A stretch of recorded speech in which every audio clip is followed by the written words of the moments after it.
Pasaba por delante de 1000 personas cada día, invisible con su chaqueta gastada y botas manchadas de aceite. Cuando detuvo el tráfico para ayudar a un extraño, no tenía idea de que alguien lo observaba.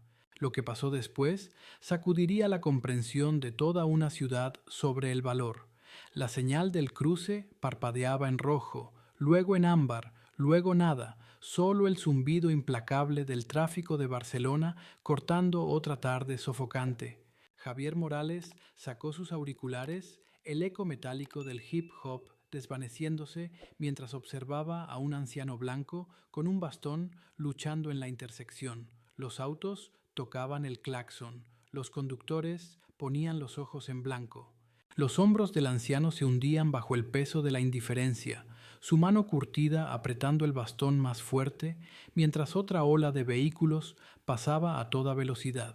Javier no pensó, solo actuó, cruzando la calle contra el semáforo, ofreciendo su brazo con la certeza silenciosa de alguien que había sido ignorado suficientes veces para reconocerlo en otros. Durante 18 años, Javier había perfeccionado el arte de ser invisible. En el Instituto Sagrada Familia, los ojos de los profesores pasaban por encima de su mano levantada. En el taller de autos, donde trabajaba por las tardes, los clientes hablaban con su supervisor sobre sus reparaciones en lugar de dirigirse directamente a él. Caminando por el centro de Barcelona, los peatones bien vestidos se apartaban con esa mezcla particular de cautela y desdén reservada para los jóvenes morenos con ropa de trabajo. La ciudad se movía a su alrededor como agua alrededor de una piedra, presente pero desapercibida, necesaria pero ignorada. Su madre, Carmen, le había advertido temprano: mantén la cabeza baja, haz un buen trabajo y tal vez vean que eres diferente. ¿Pero diferente de qué, exactamente? ¿Diferente de las suposiciones que lo seguían como sombras? La mañana había comenzado con las indignidades habituales. En la cafetería donde había parado antes del trabajo, el barista le preguntó 3 veces si estaba seguro de que podía pagar el café latte grande. En el taller de autos, la señora Fernández insistió en hablar solo con Juan, el dueño del taller, sobre la reparación de su Audi, aunque Javier había sido quien diagnosticó y arregló su transmisión. Prefiero tratar con la gerencia, dijo ella, con una sonrisa lo suficientemente afilada como para cortar vidrio. Juan se encogió de hombros con disculpas después de que ella se fue, pero la propina de 20 euros fue al registro general, no al bolsillo de Javier. Estos momentos se acumulaban como gotas de agua llenando lentamente un cubo, cada una pequeña, aparentemente insignificante, hasta que de repente el peso se volvía insoportable. El incidente durante el descanso para el almuerzo fue la gota que colmó el vaso. Javier estaba sentado solo en una mesa fuera del restaurante, desenvolviendo el sándwich que su madre había preparado, cuando 3 estudiantes universitarios de la cercana Universitat de Barcelona lo vieron.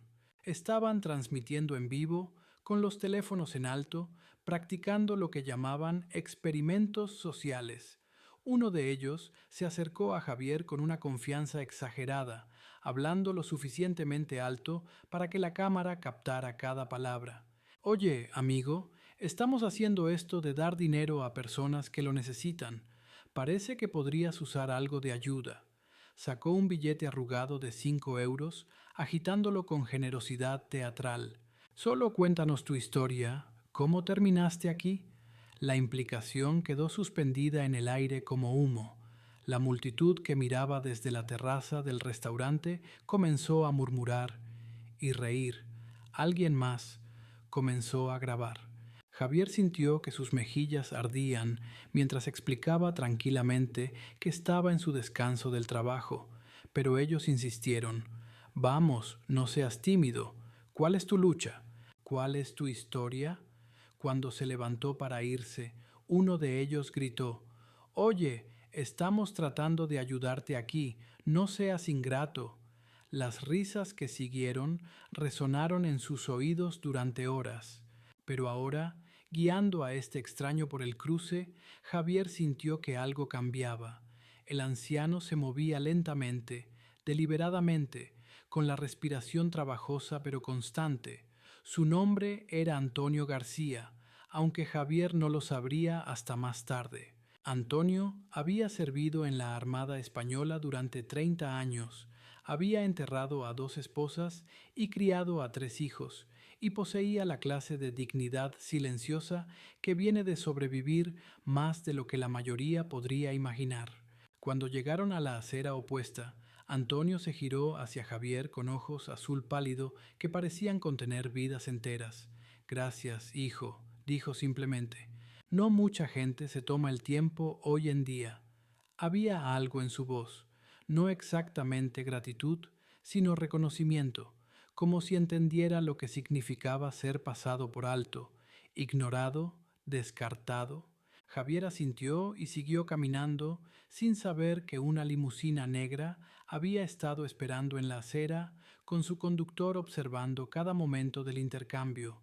La llamada telefónica llegó durante la cena. Javier y su madre estaban sentados en su pequeña mesa de cocina, compartiendo sobras de cocido madrileño y discutiendo sus solicitudes de ingreso a la universidad, una conversación que siempre terminaba con el mismo silencio preocupado sobre el dinero.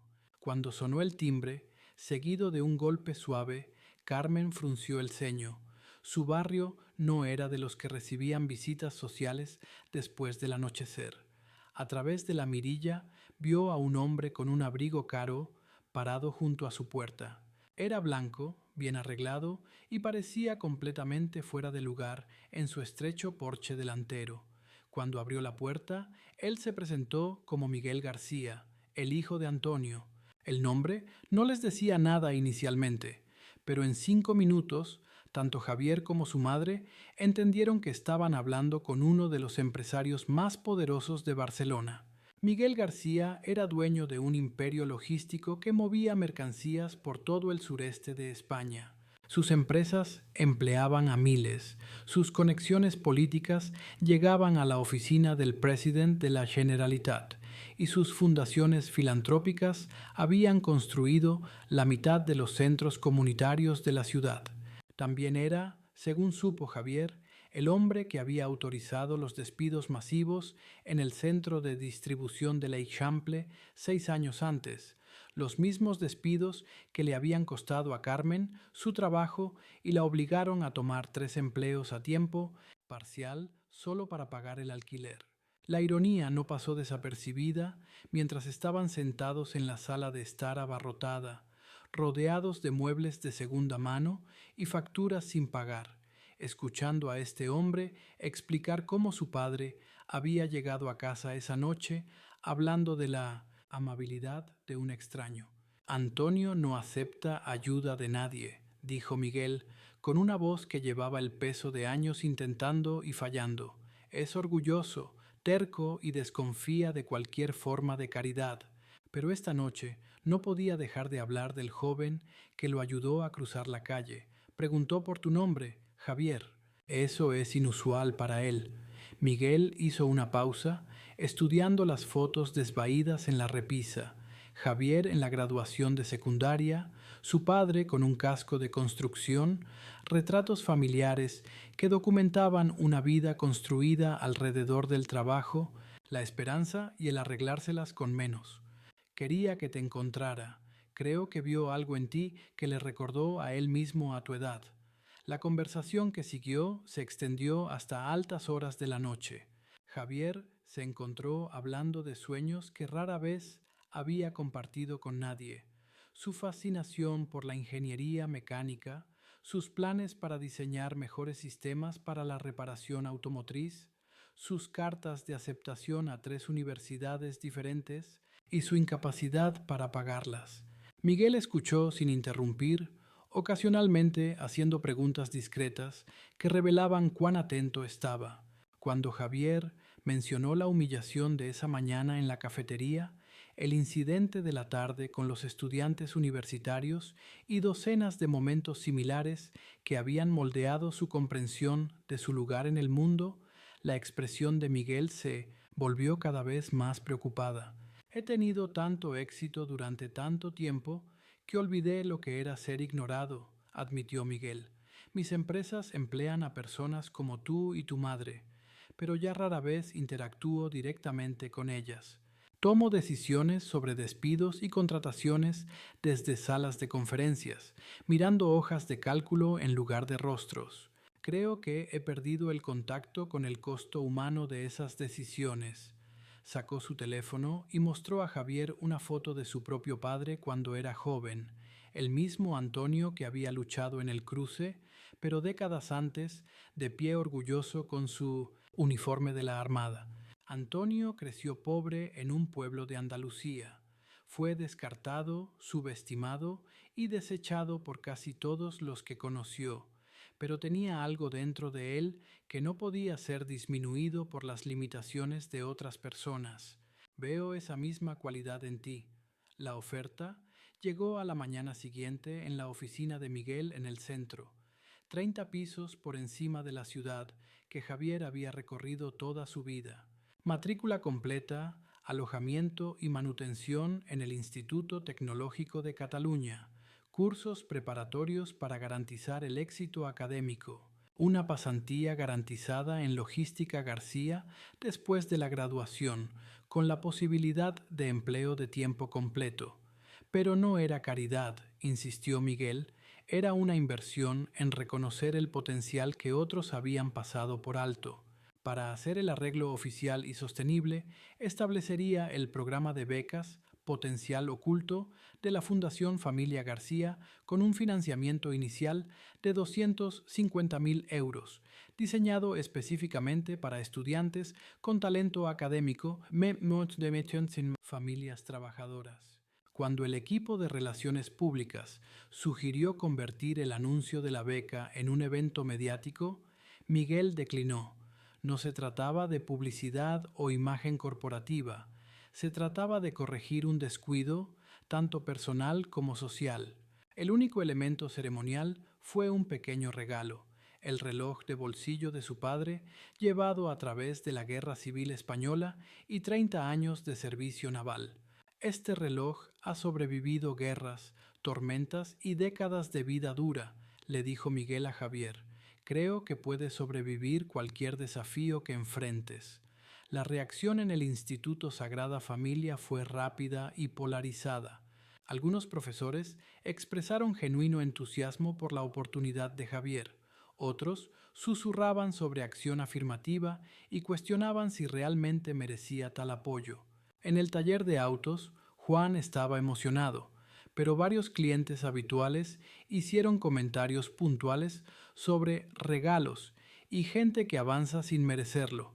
Javier intentaba enfocarse en el trabajo, tanto en sus últimos meses en el taller como en su preparación intensiva para los cursos universitarios, pero el peso de las expectativas y resentimientos de otros lo seguía a todas partes.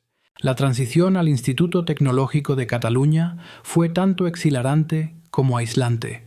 Javier nunca había vivido en un dormitorio, nunca había comido en un comedor universitario, nunca había tenido libros de texto que no estuvieran desgastados y de 3 años de antigüedad.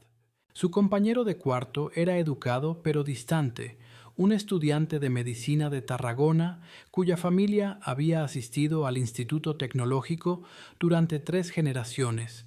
Los grupos de estudio se formaban naturalmente alrededor de amistades y conexiones sociales que Javier no poseía. Cuando destacaba en sus cursos de ingeniería, sus compañeros preguntaban si había tenido tutorías especiales o ayuda extra.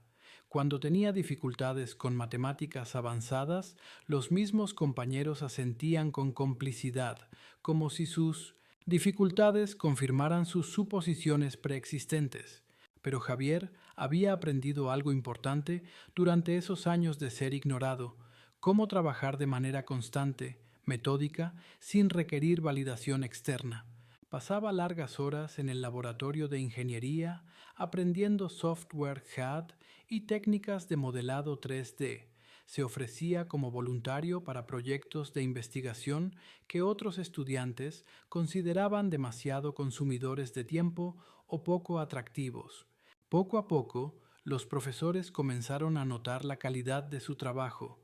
La doctora Isabel Torres, que enseñaba sistemas mecánicos avanzados, empezó a asignarle problemas cada vez más complejos. Tienes una comprensión intuitiva de cómo encajan las cosas, le dijo después de que resolviera un problema de diseño particularmente desafiante. Eso no es algo que podamos enseñar, es algo que tienes o no tienes. Para su tercer año, Javier se había convertido en un recurso no oficial para estudiantes con dificultades. Sus explicaciones pacientes y su disposición a ayudar a otros a entender conceptos difíciles lo hicieron popular entre compañeros que inicialmente habían sido escépticos. El grupo de estudio que lo había excluido ahora buscaba su ayuda. El compañero de cuarto, que alguna vez había sido distante, lo invitó a casa para Navidad. Cuando el departamento de ingeniería seleccionó estudiantes para una prestigiosa pasantía de verano con Logística García, el nombre de Javier estaba en la cima de la lista, no por su conexión con Miguel García, quien había evitado cuidadosamente cualquier involucramiento en el proceso de selección, sino porque sus profesores lo consideraban uno de sus estudiantes más prometedores. La pasantía llevó a Javier al corazón del imperio empresarial de Miguel García. Pasó el verano analizando problemas de eficiencia en la red de distribución de la compañía, identificando cuellos de botella y proponiendo soluciones que podrían ahorrar millones de euros anuales. Sus recomendaciones fueron detalladas, prácticas y demostraron un entendimiento sofisticado de los principios de ingeniería y las operaciones comerciales. Cuando presentó sus hallazgos al equipo de alta dirección, la respuesta fue inmediata y entusiasta. 3 vicepresidentes solicitaron copias de su análisis. La compañía implementó 2 de sus principales recomendaciones en meses. Miguel García, que había mantenido una distancia cuidadosa durante la pasantía de Javier para evitar cualquier apariencia de favoritismo, quedó impresionado por los informes que recibió del equipo de dirección. Más importante aún, se conmovió por los comentarios de los trabajadores de almacén y conductores de camiones que habían interactuado con Javier durante su investigación. A diferencia de la mayoría de los analistas corporativos, Javier había pasado tiempo en muelles de carga y talleres de reparación, haciendo preguntas y escuchando sugerencias de empleados cuyas ideas rara vez eran solicitadas. Ese joven nos trató como si supiéramos algo, le dijo un conductor veterano a Miguel. La mayoría de los trajeados que pasan por aquí actúan como si fuéramos muebles. El programa de becas que había comenzado con Javier se expandió gradualmente. Miguel reclutó a otros líderes empresariales para contribuir con fondos e identificar estudiantes prometedores de entornos similares al de Javier. El programa estableció asociaciones con colegios comunitarios, institutos en barrios desfavorecidos y organizaciones de oficios que representaban a trabajadores calificados. Cada beneficiario de la beca fue emparejado con un mentor y se le ofrecieron oportunidades para pasantías y desarrollo profesional. En 3 años, el programa estaba apoyando a 40 estudiantes anualmente en 5 universidades. El último año de Javier trajo nuevos desafíos y reconocimiento. Su proyecto de tesis, un diseño revolucionario para sistemas de almacenes automatizados que podrían reducir el consumo de energía en un 30%, le valió el más alto honor del Departamento de Ingeniería. Llegaron ofertas de posgrado de MIT, Stanford y el Instituto Tecnológico de Cataluña. Pero Javier ya había tomado su decisión. Regresaría a Barcelona y se uniría a Logística García como ingeniero de tiempo completo, ayudando a expandir las operaciones de la compañía por todo el sureste de España. La ceremonia de graduación tuvo lugar en una cálida tarde de mayo, con familias reunidas en el patio principal de la universidad. Javier cruzó el escenario para recibir su diploma, con honores, y vio a su madre en la multitud, con lágrimas corriendo por su rostro. A su lado estaban Miguel García y su padre Antonio, ahora de 83 años y aún con ojos agudos, aplaudiendo silenciosamente. Después de la ceremonia, mientras las familias se reunían para fotos y celebraciones, Antonio se acercó a Javier con pasos lentos y medidos.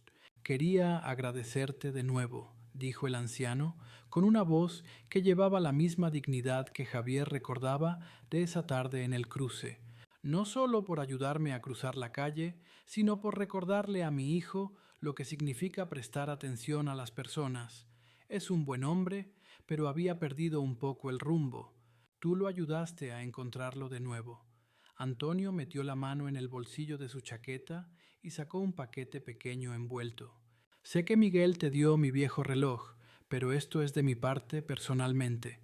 Dentro había una brújula, de latón y desgastada, con iniciales grabadas en la parte trasera, AEG, 1943. Mi padre me dio esto cuando me alisté. Me ha ayudado a encontrar mi dirección más veces de las que puedo contar. Creo que podrías necesitarla para lo que venga después. Javier regresó a Barcelona como ingeniero de tiempo completo en Logística García, pero su rol se extendió mucho más allá del trabajo técnico. Miguel García le había pedido que ayudara a desarrollar nuevas iniciativas para el compromiso comunitario y el desarrollo de la fuerza laboral. Javier pasaba parte de su tiempo resolviendo problemas logísticos complejos y parte de su tiempo visitando institutos, centros comunitarios y programas de oficios, hablando con jóvenes sobre oportunidades que podrían no saber que existían. El programa de becas continuó creciendo, ahora apoyando a estudiantes en campos que iban desde la ingeniería hasta la atención médica y la administración de empresas. El almacén donde su madre había trabajado alguna vez fue renovado y reabierto como un centro de distribución y capacitación combinado. La Fundación Familia García se asoció con las escuelas de Barcelona para ofrecer programas de desarrollo profesional, pasantías y oportunidades de mentoría. Javier fue nombrado director del programa, responsable de identificar talentos que de otra manera podrían pasar desapercibidos. Su primera contratación fue Sofía Ramírez, una madre soltera de 19 años que había estado trabajando a tiempo parcial en un restaurante de comida rápida mientras tomaba clases nocturnas de programación informática. Sus habilidades analíticas eran notables, pero le faltaban las conexiones y recursos necesarios para encontrar un empleo adecuado. En 6 meses estaba gestionando sistemas de bases de datos para toda la región sur de la compañía. Los cambios no estuvieron exentos de resistencia. Algunos empleados de larga data resentían la atención prestada a las iniciativas de diversidad e inclusión. Algunos clientes cuestionaban si la compañía estaba priorizando la responsabilidad social sobre la eficiencia empresarial. Javier enfrentó su cuota de escepticismo y ocasional hostilidad, pero había aprendido a responder con competencia paciente en lugar de enojo defensivo. Cuando los críticos sugerían que el programa de becas estaba bajando los estándares, Javier señalaba los logros académicos y el éxito profesional de los graduados del programa. Cuando cuestionaban sus propias calificaciones, dejaba que su trabajo hablara por sí mismo. 3 años después de la graduación, Javier fue ascendido a ingeniero senior y se le pidió que liderara un importante proyecto de expansión que llevaría a Logística García a nuevos mercados en Valencia y Andalucía. El proyecto requería una coordinación cuidadosa entre múltiples equipos, un análisis técnico sofisticado y negociaciones delicadas con comunidades locales y funcionarios gubernamentales. Javier reunió un equipo diverso que incluía graduados del programa de becas, ingenieros experimentados y líderes comunitarios de los mercados objetivo. Su enfoque enfatizaba la colaboración, la responsabilidad ambiental y el desarrollo económico que beneficiaría a los residentes existentes en lugar de desplazarlos. El éxito del proyecto de Valencia llevó al reconocimiento nacional. Publicaciones de la industria presentaron artículos sobre el enfoque innovador de Logística García para la expansión y el compromiso comunitario. Javier fue invitado a hablar en conferencias y universidades sobre el desarrollo empresarial sostenible. El programa de becas se convirtió en un modelo para iniciativas similares en todo el país. Pero el momento que más significó para Javier llegó durante una tranquila noche en Barcelona, cuando iba caminando a casa desde la oficina y encontró a un adolescente luchando con una mochila pesada en la misma intersección donde alguna vez había ayudado a Antonio García. Javier no dudó. Cruzó la calle, ofreció ayuda y ayudó al joven, Diego Chen, un inmigrante reciente cuya familia había huido de la persecución política en Hong Kong, a llevar sus libros a la parada de autobús. Durante su breve conversación, Javier supo que Diego era brillante en matemáticas, pero tenía dificultades con el español. Trabajaba noches en un restaurante para ayudar a mantener a su familia y no estaba seguro de sus perspectivas para la educación superior. La semana siguiente, Javier arregló que Diego se reuniera con asesores del programa de becas. 6 meses después, Diego estaba inscrito en la Universitat de Barcelona con apoyo financiero completo, estudiando ingeniería eléctrica y siendo voluntario como tutor para otros estudiantes inmigrantes. El encuentro le recordó a Javier algo que Miguel García había dicho durante su primera reunión. Tomamos decisiones sobre la vida de las personas todos los días, normalmente sin darnos cuenta. La elección de prestar atención, de ver potencial en lugar de limitaciones, esa elección puede cambiarlo todo.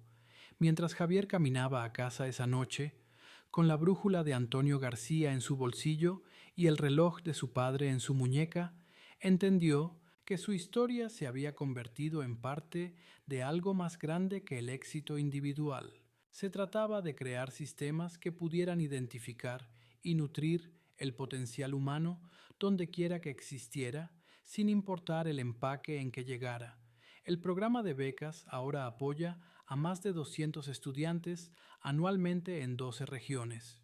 Logística, García se ha convertido en un modelo para la responsabilidad social corporativa, con otras empresas implementando programas similares. Javier sirve en los consejos de 3 fundaciones educativas y ha sido nombrado en el Comité Asesor de Desarrollo de la Fuerza Laboral del Govern de Cataluña. Pero el trabajo que más le importa ocurre en momentos tranquilos, conversaciones con jóvenes que le recuerdan a su yo más joven, encuentros con potencial que otros podrían pasar por alto, oportunidades para extender el mismo tipo de reconocimiento que alguna vez cambió su vida. En el 10º aniversario del programa de becas, la familia García organizó una celebración en el almacén renovado. Más de 500 personas asistieron, beneficiarios de becas, sus familias, empleados de la compañía, líderes comunitarios y los ejecutivos empresariales que se habían unido a la iniciativa a lo largo de los años. Javier dio el discurso principal, hablando sobre la interconexión entre la oportunidad individual y el desarrollo comunitario. Habló sobre la importancia de ver a las personas como podrían ser en lugar de como aparentan ser, y sobre la responsabilidad que viene con el reconocimiento y el éxito. El momento más emotivo de la noche llegó cuando Antonio García, ahora de 91 años y usando una silla de ruedas, pero aún agudo y digno, presentó a Javier con un reconocimiento especial. Hace 10 años, mi hijo me preguntó qué quería para mi cumpleaños, dijo Antonio, con su voz resonando claramente a través del sistema de sonido del almacén. Le dije que quería conocer al joven que me había ayudado a cruzar la calle. Ese encuentro cambió a nuestra familia y cambió a esta compañía. Pero más que eso, nos recordó algo que nunca debimos haber olvidado, que la amabilidad crea oportunidades y las oportunidades crean más amabilidad. Javier no solo me ayudó a cruzar una calle ese día, nos ayudó a todos a cruzar hacia una mejor comprensión de lo que nos debemos unos a otros. Más tarde esa noche, después de que los invitados se habían ido y la celebración había terminado, Javier estaba solo en el almacén, sosteniendo la brújula que el padre de Antonio García le había dado casi 8 décadas antes. A través de las grandes ventanas podía ver el horizonte de Barcelona, con luces titilando en la distancia como estrellas dispersas. Pensó en todos los jóvenes que había conocido a lo largo de los años, todo el potencial que había estado esperando a que alguien lo notara, todas las vidas que habían cambiado por el simple acto de prestar atención. Mañana regresaría a su trabajo, resolviendo problemas de ingeniería, gestionando proyectos, identificando a la próxima generación de beneficiarios de becas. Pero esa noche simplemente se quedó de pie en silencio en el espacio que alguna vez había empleado a su madre, que alguna vez había representado inseguridad económica y opciones limitadas, y que ahora representaba posibilidad y esperanza. La historia de Javier Morales y Miguel García se convirtió en parte del folclore de Barcelona, contada y recontada en escuelas, iglesias y centros comunitarios de la ciudad. Pero su verdadero impacto no estaba en el relato, estaba en los innumerables momentos pequeños cuando alguien elegía mirar más cuidadosamente a la persona a su lado, cuando las suposiciones daban paso a la curiosidad, cuando el potencial era reconocido sin importar su empaque. Cada vez que un profesor dedicaba tiempo extra a un estudiante con dificultades, cada vez que un empleador daba a alguien una oportunidad inesperada, cada vez que la amabilidad creaba espacio para que emergiera la capacidad, la historia continuaba. Y a veces, tarde en la noche, cuando Javier caminaba por el centro de Barcelona pasando por la intersección donde su historia había comenzado, se detenía y recordaba esa tarde cuando simplemente había hecho lo que sentía correcto. Pensaba en los hilos invisibles que conectan un momento de decencia con una vida de posibilidades y sonreía ante las misteriosas formas en que ayudar a alguien más a cruzar la calle puede cambiar la dirección de tu propio viaje. En su bolsillo, la brújula apuntaba firmemente al norte, pero Javier había aprendido que la dirección más importante no era un punto de la brújula en absoluto, era la dirección hacia los demás, hacia el reconocimiento, hacia el potencial infinito que existe en cada persona que encontramos si solo nos tomamos el tiempo de verlo. Recuerda esto, el talento no reconoce uniforme, color de piel, acento o dirección. La próxima vez que pases por alguien que parece invisible, detente lo suficiente para notar quién es realmente. Podrías descubrir que ayudarlos a cruzar la calle lleva a cruzar umbrales que nunca imaginaste posibles.